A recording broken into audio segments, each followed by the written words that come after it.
தீக்குச்சியை வந்து பார்த்தீங்கன்னா பற்றுவாங்க.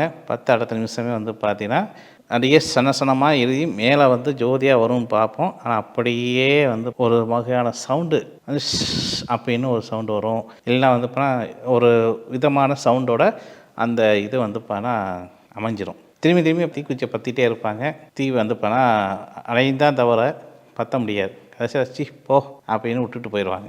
இது ஒரு வகையான சகுனங்கள். இன்னொரு சகுனங்கள் இருக்குது.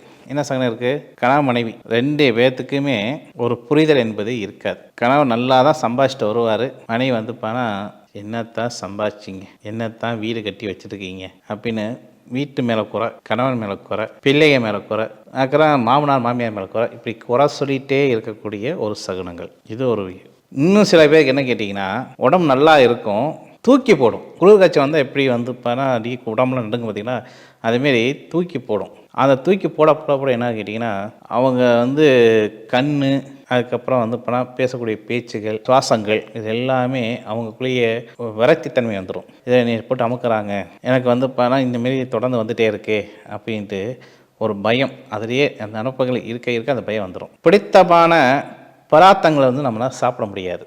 எதை சாப்பிட்டாலும் உமிட்டுட்டே வரும். சரிங்களா? இதெல்லாமே அந்த வீட்டில் துர்சக்திகள் நடமாறணும்னு அர்த்தம். பிள்ளை வந்து பார்த்தா நல்லா படிச்சுட்டு இருக்கும். படிப்பு வந்து பார்த்தா நல்லா படிக்கக்கூடிய பிள்ளை எது படிப்பில் வந்து கோட்டை விட்டுரும். நம்ம என்ன சொல்லுவோம்? ஜாதகத்தில் வந்து குறைபாடு. இப்படி